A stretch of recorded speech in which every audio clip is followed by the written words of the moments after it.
We live in a society where we instill the goals of self-gratification and individualistic pursuits higher than almost anything else. We put a grand focus on ourselves, and there's nothing wrong with longing to be better and focus on oneself in a multitude of ways.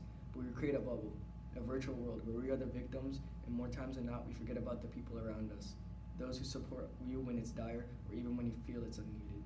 These are the people who, even in grueling circumstances, give it their all so that you can be at your best. I'll ask you a simple yet unusual question.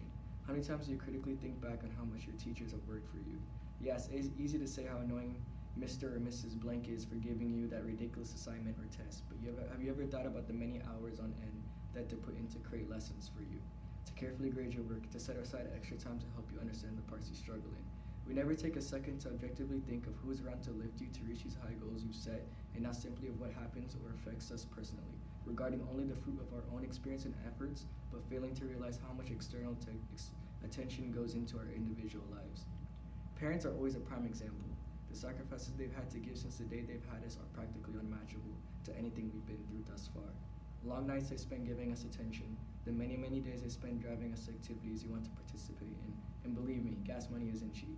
It's so easy to say your parents do nothing for you because they don't give you what you want when you want it, or that they punish you unfairly.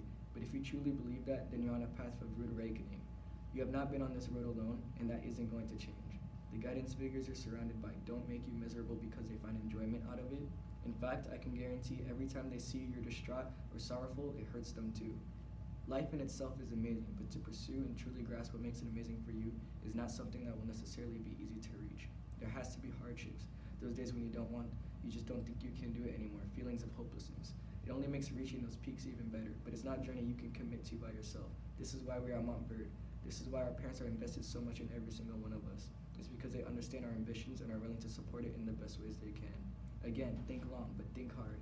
Is it fair to say you've had to deal with the worst in this journey and that you don't get any support, that you aren't giving anything? I'm sure some of you have felt this way many times because in fact, I did so myself. My entire life, I've always questioned one thing, one unanswerable truth. Why are we here? It's quite generic, I'm sure you believe, but to me, it's a golden question with limitless answers. I believed at first I was simply to get a job, make money, and survive. It was a tunnel vision that repeatedly hurt. I started to dread the idea of working in an office or store.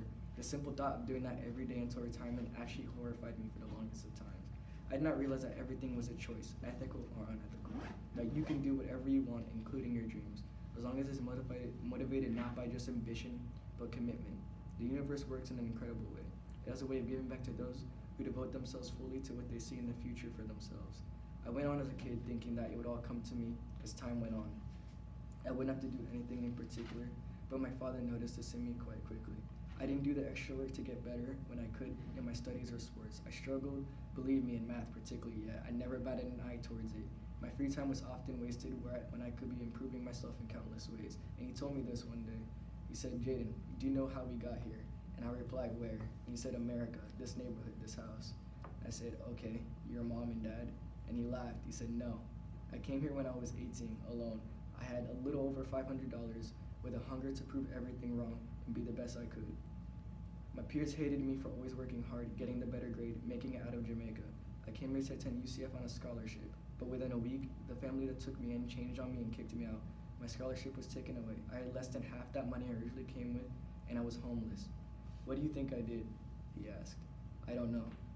I went to the university early in the morning and asked for a job so I could somehow work there. I was able to stay in a shabby apartment while paying for my tuitions. It was laborious, but I had no parents, no support, just me and my dream.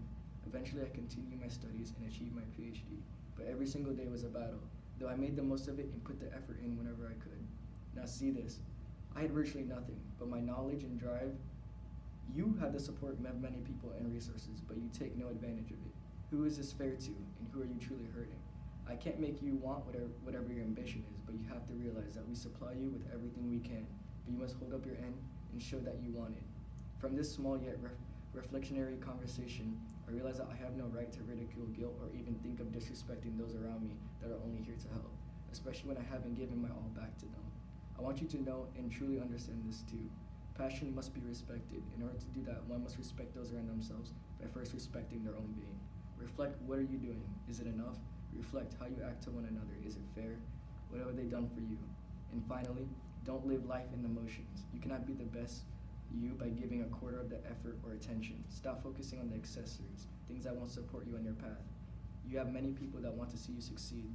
Don't waste what you have, cherish them, and see their sacrifices. Thank you.